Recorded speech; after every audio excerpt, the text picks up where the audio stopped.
Top quality और consistent performance के लिए सिर्फ सिल्वर पंप। टॉप क्वालिटी और कंसिस्टेंट परफॉर्मेंस के लिए सिर्फ सिल्वर पंप, नाम याद रखना।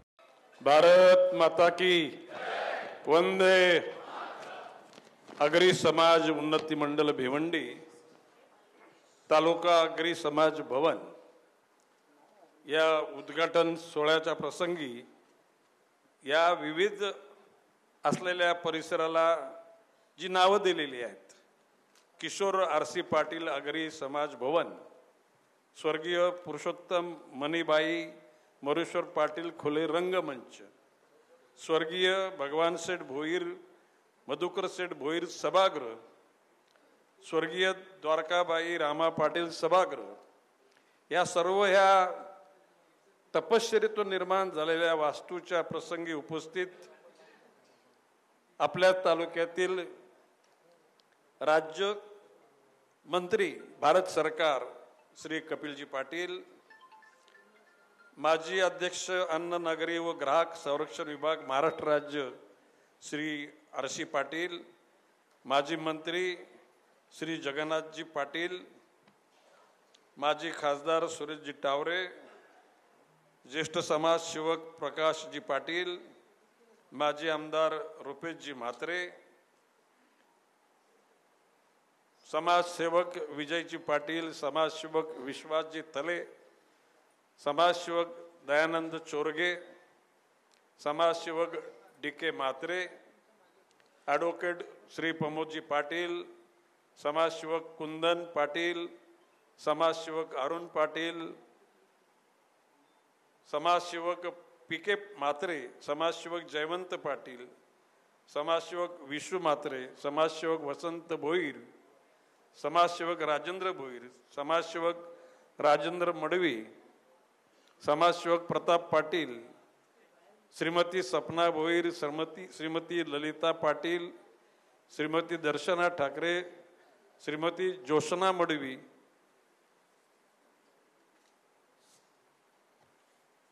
या संस्थेचे अध्यक्ष अरुण बबन पाटील, श्री मनोहरजी पाटील, श्री अरुण गंगाराम पाटील, श्री सोन्या पाटील, श्री नामदेव पाटील, श्री पांडुरंग म्हात्रे, श्री जयवंत पाटील, श्रीमती कोमल पाटील, श्री रमेश कराळे, श्री भगवान ठाकूर, श्री सतीश चौधरी, श्री शिरीष नाईक, श्रीमती विजयश्री गवली, श्री बाळाराम भोईर, मंडळाचे सर्व हितचिंतक आणि अतिशय संयमानं थांबलेल्या बंधू आणि भगिनींनो,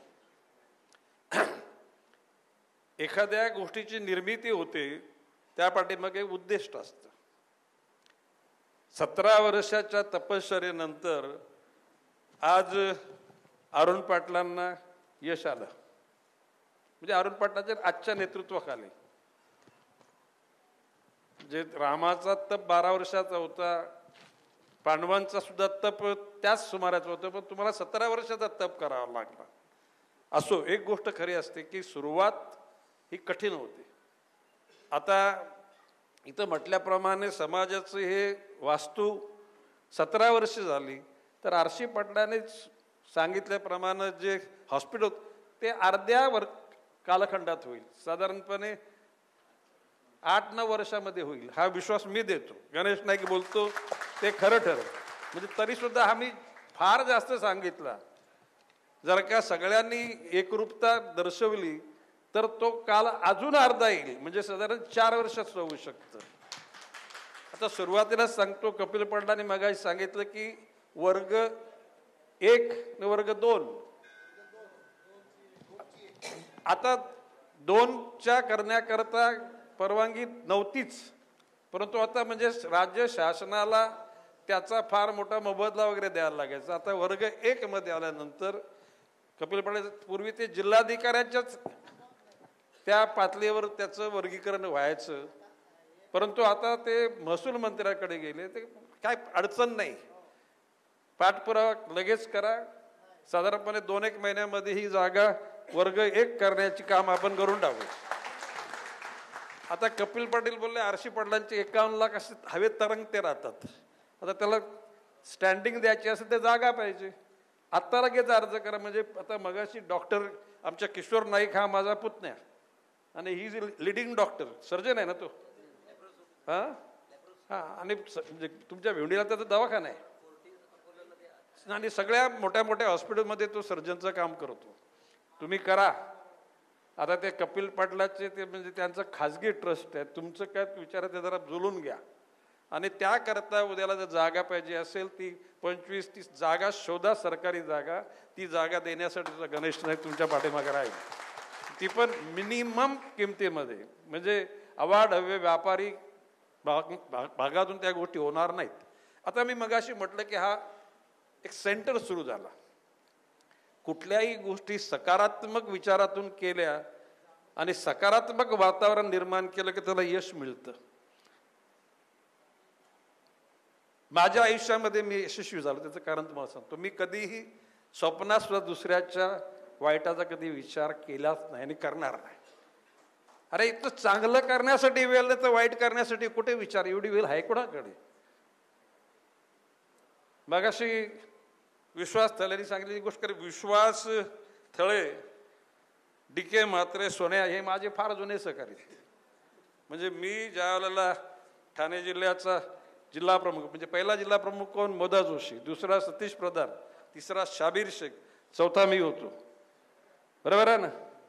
तर त्यावेळेला ह्या तरुणांना विश्वास सांगितलेली गोष्ट खरी आहे. एक दिवशी फार रागावून आला होता, साहेब काहीतरी आता मला लफडं करायचंच आहे. ते म्हटलं लफडं करायचं तर तुला काय पाहिजे ते बोलत का, तुला ट्रक भरून परत देतो तुला मी. मला माहिती आहे की मी ज्याला बोलेल ना त्याला तो विचार बदलेल. आणि ज्याला त्याला सांगितलं मी की तू ज्या लोकांशी भांडणार आहेस ना ते लोक 1 वर्षभरामध्ये तुझ्याशी मित्रत्व करायला येतील. तू तुझ्या विचाराची सकारात्मक दाखवलीस तर. दुसरी गोष्ट खरी की नोकरी मागायला 500 रुपयाची नोकरीच मागायला आली होती. किती रुपयाची? 500 रुपये. म्हटलं 500 रुपये नोकरी कशाला मागता तुम्ही? अशा विचार करा. तुमच्याकडे 200-300 लोक नोकरीला राहतील. आता किती लोक तुमच्याकडे नोकरीला आहेत? 200 लोक आहेत. बरोबर आहे. आता मी तुम्हाला आज सांगतो की ह्या आजपासून सुरुवात झाली तर महाराष्ट्र सरकारने OBC महामंडळ आहे. जसं प्रामुख्याने अण्णासाहेब पाटील आर्थिक विकास महामंडळ, तो नरेंद्र पाटील कामगार माथाडीचा नेता, त्याचा अध्यक्ष आहे. अख्ख्या महाराष्ट्रात फिरतो आणि तो तिथल्या सगळ्या तरुणांना टेम्पो ट्रक देण्याचं काम करतो. इन टाईम जर पैसे जर फेडले तर त्याला व्याज रिटर्न ते महामंडळ त्याचं व्याज देतं. म्हणजे बँकांकडून पैसे घेतले जातात आणि त्याचं व्याज ते महामंडळ. आता त्याचबरोबर महाराष्ट्र सरकारनं OBC महामंडळाच्या अंतर्गत आगरी समाज आर्थिक विकास महामंडळ ही उपकंपनी काढली, सबसिडरी कंपनी काढलेली आहे. 50 लाखापर्यंत कर्ज मिळतं. आजपासून या ठिकाणी तुमचे ऑफिस ठेवा. तालुक्यातील, आता जिल्ह्यातल्या तर नंतर बघू आपण, तालुक्यातल्या तरुण लोकांना ज्यांना 10 लाख ते 50 लाखापर्यंत कर्ज पाहिजे अशा लोकांचे सगळे फॉर्म तुम्ही तयार करा. जमेल ते. आणि त्याकरता आता त्याच्यात असं आहे की ठाणे जिल्हा मोठा, ठाणे जिल्हा, पालघर आणि रायगड हे 3 जिल्ह्यामध्ये प्रामुख्याने आगरी समाज आहे. या 3 जिल्ह्यातले 3 डायरेक्टर त्याच्यावर राज्य सरकारच्या वतीने जातील. एरवी सगळे IAS अधिकारी तिथे त्या मंडळावर आहेत. त्याकरता राज्य सरकारच्या वित्त मंत्रालयामधून जास्तीत जास्त फंड कसा घ्या विकासाकरता. तुम्ही जितके अर्जधारक दाखवाल तेवढे वित्तमंत्री अजितदादा पवार, उपमुख्यमंत्री, त्यांना मी सांगेन की बाबा ही अशी लोकांची मागणी आहे आणि निश्चितपणे त्या गोष्टीकरता गणेश नाईक तुमच्या पाठीमागे राहील. असे सकारात्मक तरुणांमध्ये. आता मला निश्चितपणे आनंद एका गोष्टीचा होतो की पूर्वी आगरी म्हटल्यानंतर क्रिमिनल, ठाणे जेल आग्र्याने भरलेला, कमी पडला म्हणून आदरवाडी काढला. पण आज ती परिस्थिती राहिलेली नाही. आगरी तरुण गुन्हेगारीतून मुक्त झालेला आहे. हे मला सांगायला आनंद वाटतो. पूर्वी जत्रा म्हटल्यानंतर जुगार खेळण्यासाठी, जत्रा कशासाठी असायची? जुगार खेळण्यासाठी. मग त्या जुगारामध्ये त्या मारामाऱ्या पण व्हायच्या. जगन्नाथ पाटील साहेब ही गोष्ट खरी आहे का खोटी आहे? हा, परंतु आता जुगार पण बंद झाला. म्हणजे आगरी लोकांमध्ये असलेले दुर्गुण, म्हणजे जुगार खेळण्याचे, मारामारी करण्याचे, किंवा आल्यांमध्ये म्हात्रे आले विरुद्ध पाटील आली, अशा प्रकारच्या दोन आल्यांमध्ये युद्ध व्हायचं. आमच्या नवी मुंबईत तर असं एक गाव होतं की ज्या गावामध्ये एकही माणूस जामिनासाठी शिल्लक नव्हता. मग नातेवाईकांना जामीन आणायला लागले आणि ते पण संपले शेवटी. मग एकदा मी, म्हणजे जगन्नाथ पाटील साहेबांना माहिती आहे की ह्या कल्याण डोंबिवलीतले सगळे झगडे लपडे मिटवले त्याला आपणच होतो ना. आता राहिले झगडे संपले. त्यावेळेला म्हणजे मी होतो, जगन्नाथ पाटील साहेब, नकुल पाटील होते, सुदाम भैर होते, असे तुम्ही पण होते. त्यावेळेला ठाणे जिल्ह्यामध्ये असलेला क्राईम हा शून्यावर आणला. हे आपण घडवलं म्हणून समाज आता भविष्य काळामध्ये पुढे पुढे चाललेला आहे. मी कपिल पाटलांना बोललो, नवश्रीमंत. नवश्रीमंत म्हणजे काय? ज्यांच्या घामातून पैसा काढलेला असतो ना, तो माणूस असा खर्च नाही करत. जमिनीचे आलेले पैसे किंवा लोकांना चिटिंग लुटिंग कमवलेले पैसे, हा पैसा माणूस व्यर्थ करतो. कालांतराने त्याचा पश्चाताप होतो, परंतु वेळ निघून गेलेली असते. आरसीनी मगाशी सांगितलं की एकूण पूर्वी 5-5 दिवस लग्न चालायचे. किती दिवस? आपल्या आगरी लोकांची, कोळी लोकांची 5 दिवस मधल्या कालखंडामध्ये, परत फार कमी कालखंड, आता परत सुरू झालं. मग अशी आरशी मला सांगायचं, काय काय आरशी, काय काय शब्द बोलला, काय हालत संगीत, आणि मग अशी दुसऱ्या कोणतरी बोललं की मेहंदी. आता बाब अशी मी एक गोष्ट करीत, सुरेश टावरे बोलले, हे बघा माझं म्हणणं, मी सांगतो की तुमच्या कुटुंब नातेवाईकांच्या समक्ष तुम्ही छोट्या हॉलमध्ये लग्न सकाळी आटपून घ्या, संध्याकाळी 7 वाजल्यापासून नवरा नवरीला त्या ठिकाणी उभे करा, जसं येईल तो शुभेच्छा देईल, निघून जाईल. 3-3, 4-4 तास जर का त्या ठिकाणी जर का ते मेकअप करायला, का किती किलोमीटर, 15-20 किलोमीटर जाऊन मेकअप करतात. त्यांचं खरं आहे का त्यांच्या आयुष्यात एकदाच लग्न करायचं, असं की 100 वेळा लग्न करतात नाहीत. मग त्यांची हाऊस मौज पूर्ण, तर तो त्याच्यात सुधारणा एवढीच करायची, कुटुंबीय नातेवाईकांच्या समवेत लग्न पार पाडून घ्यायचं आणि संध्याकाळी रिसेप्शन सगळ्या आलेल्या मित्रमंडळीला जेवण खावण घालून मोकळं करायचं. म्हणजे याला थांबायचं थांबेल, नाही थांबायचं तो नाही थांबणार आहे. अरे ॲग्री तुम्ही, पटते तुम्हाला माझं म्हणणं? तर अशा ह्या जुन्या चालीरीती आपल्या एकूण भविष्यकाळच्या विकासाकरता ह्यात बदलल्या पाहिजेत. हा, ते झालं संगीत बिंगीत, लक्षाला काय, संगीतला रंगीत पण करून टाकलं. आता बाब अशी की जगन्नाथ पाटील साहेब भाषण केलं त्यांनी आगरीमध्ये. तुम्ही जर का ह्या आगरी भाषेचं जर संशोधन करून जर जोपासना करायचं काम करत असेल ना, त्याच्याकरता गणेश नाईककडून देणगी तुम्हाला, तुम्ही सांगाल तेवढी देणगी. पुस्तक लिहा, तुम्ही प्रबोधन करा, पण एक तुम्हाला सांगतो की भाषा साधारणपणे 8-10 किलोमीटरवर बदलते. आता तुमच्या भिवंडी तालुक्याला आईला बै म्हणतं, आमच्याकडे आई म्हणतं. काय आई? तुमच्याकडे बै म्हणतात ना, ब म्हणजे हा ब. मग त्याच्यामध्ये लक्षात आलं का परत विविध जिल्ह्यातल्या विविध तालुक्यातल्या असलेले समान शब्दाचं सुद्धा तुम्हाला विश्लेषण करावं लागेल. आता काही गावांची भाषा इतकी उग्र आहे ना, उग्र म्हणजे बोलतानाच माणसाच्या चेहऱ्यावर त्याच्या बोलण्यामध्ये अहंकार दिसतो. आता आमच्या पट्टीतल्या काही गावांचं नावं घेतलं तर गणेश नाईकने आमची जाऊन ते भिवंडी तालुक्यात बेइज्जत करून टाकली. म्हणजे भाषेला सुद्धा नम्रता असली पाहिजे, बोलताना सुद्धा विनम्र असलं पाहिजे, हाक मारताना सुद्धा विनम्र. काही लोकांच्या जीवनामध्ये त्यांना विनम्रपणे बोलताच येत नाही. त्यांच्यातला असलेला पद असा लावारसासारखा बाहेर येतो, त्यांच्याकडे असलेला नसलेला पैसाचा लावारसाचा बाहेर येतो, गुंडांची फौज बाहेर येते. नको ते लोक पाठीमागे चांगलं नाही बोलत. आता मी बोललो ना, हा पत्ता ज्याला सिक्वेन्स लागतो त्याने लावून घ्या. काय बोललो मी? ज्याला तो लागतो ना त्याने लावून घ्या. बोलताना पैशाचा माज तुमच्या वक्तव्यातून असता कामा नये, ज्ञानाचा सुद्धा नको. तुमच्या खुर्चीचा पण नको, तुमच्या दातृत्वाचा सुद्धा नको. दातृत्व हे सांगण्याची बाब नाही, समाजाने ॲडमायर केलं पाहिजे. आणि मी आज इथं आलो तो सकारात्मक गोष्टी सांगण्यासाठी आलो. मी काय बोललो, समाज तो जुना राहिला नाही, समाज सुधारलेला. आज पोरं डॉक्टर, वकील, CA, जजेस झाले, पायलट झाले, कमर्शियल पायलट झाले. हे दुर्गुण आग्र्यांचे सांगितले, आग्र्यांचे सद्गुण पण सांगण्याची गरज आहे. आणि जसं हा हॉल झाला, या हॉलमधून भविष्य काळामध्ये चांगल्याच गोष्टी व्हाव्यात, संमेलन व्हावी, महिलांचं सबलीकरण करण्याची माननीय पंतप्रधान नरेंद्र मोदीजींनी केलं तर ठीक आहे. ते पक्ष कोणाला पटेल न पटेल, आता ही पक्षाचं हे नाही आहे, परंतु ज्या घटकाने चांगल्या प्रथा परंपरा केल्या त्याचं नाव तर काढलं पाहिजे. देवेंद्र फडणवीसांनी आता या ठिकाणी, आता त्या तिन्ही लोकांनी मिळून, देवेंद्र फडणवीस, एकनाथजी शिंदे, अजितदादा पवार, लाडकी बहीण केली ना. आता लाडकी बहीण केली, थोडा भावावर त्याचा परिणाम झालेलाच आहे. मग भावांच्यासाठी आणखी काही इन्कम सोर्सेस टुवर्ड्स स्टेट, राज्य सरकारला अधिक उत्पन्नाच्या बाबी करण्याची भूमिका घेतलेली आहे, होईल त्याच्यातून.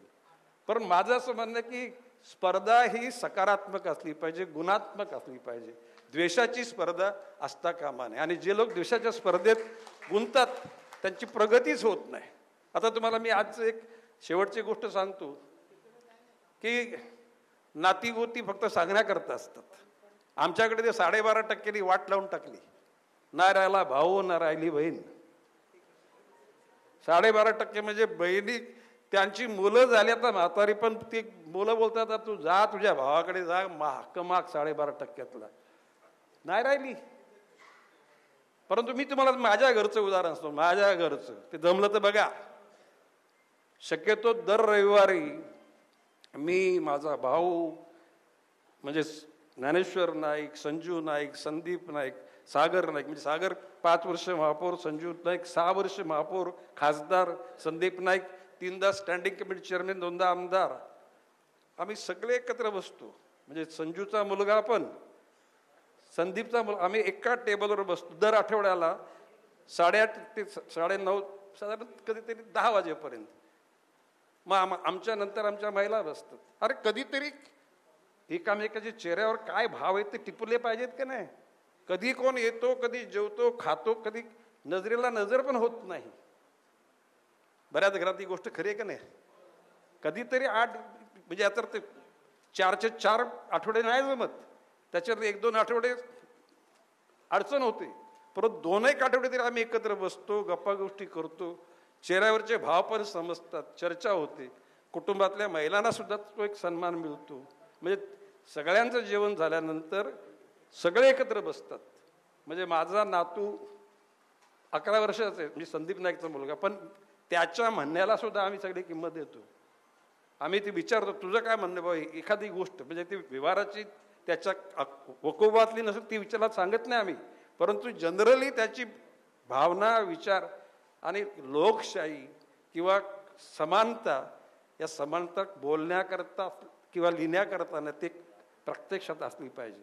आज मी ही गोष्ट सांगितली एकत्र जेवण करण्याची, ही 8 दिवसातून एकदा जमलं तर बघा. आणि कोणाला फायदा झाला तर गणेश नाईकला काल बाबा साहेब आम्ही बसायला सुरुवात केली अशी जेवायला, आणि त्याचा फायदा झालेला. I am enjoying. माझ्या आयुष्यात मी स्वतःला तृप्त आणि अतिशय समाधानी समजतो. ज्या माणसाच्या मनात दुसऱ्याच्या विषयी वाईट भावना नसेल त्या माणसाला कसलीच भीती वाटत नाही. सगळ्यांच्या शोषण, आणि मी सांगतो हे मी जो घडले, मी नाही घडलो, हे समाजाने घडवले. समाज म्हणजे आता इथं बोलताना पण अगदी, परंतु ज्या समाजाने तुम्हाला मोठं बनवलं त्या समाजाचं ते देण आहे. आता मी 90ला आमदार झालो आणि ठाणे जिल्ह्यामध्ये सगळ्यात सिनियर म्हणजे 4 वेळा झालेला मंत्री मी एकटाच आहे. अरे एकटाच आहे ना. पण ते कोणी बोलणं गणेश नाईक नाही झाला, समाजाने घडवलं. समाज म्हणजे नुसतं आगरी समाज नाही. मी हे इथं बोलतो आगरी आहे. मी कधी कोणाची जात विचारत नाही आणि कोणी कोणाची जात विचारू नये. पण कोणी जर जात विचारली ना, संकोच नाही व्हायला का, स्टाईलमध्ये सांगायचं मी आगरी आहे. परंतु आपण दुसऱ्याची जात विचारू नये आणि आपली जात कोणी विचारली तर सांगायला घाबरायचं पण नाही. त्याच्यात काय उलट आगरी समाजाचा इतिहास फार मोठा आहे. आगरी समाज कुठून आलाय? फार ऋषी मुनीच्या आणि साधू संतांच्या भूमीतून आगरी समाजाचा उगम झालेला आहे. तर पाटील साहेब तुमची आगरी समाज कुठून आला ना ते पण जरा पुस्तकात त्याचं लेख लिहा आणि आगरी बोली भाषा पण ती पण लिहा. आता या सर्व बाबतीमध्ये मी मगाशी सांगितलेल्या पद्धतीनं हे जे राज्य शासनानं आगरी समाज आर्थिक विकास महामंडळ उपकंपनी म्हणजे इट्स ए लिगल कंपनी, याकरता सगळेजण प्रयत्न करा. मला खरं म्हणजे मी आपल्या अरुण पाटीलच्या सगळ्या प्रयत्नानंतर सगळ्याच लोकांनी प्रयत्न केले, त्या सगळ्या तुमच्या प्रयत्नाचं कौतुक करतो. मगाशी महिला वर्गाचा कपिल पटांनी उल्लेख केला का महिला मंडळ सुद्धा त्या ठिकाणी कायम अग्रेसर राहिलेलं आहे. तुमच्या सगळ्यांचं कौतुक करून भविष्य काळामध्ये तुमच्या बरोबर समाज जीवनाची वाटचाल गतिमान शक्तिमान करण्याकरता गणेश राहील हा विश्वास देतो. जय हिंद, जय महाराष्ट्र.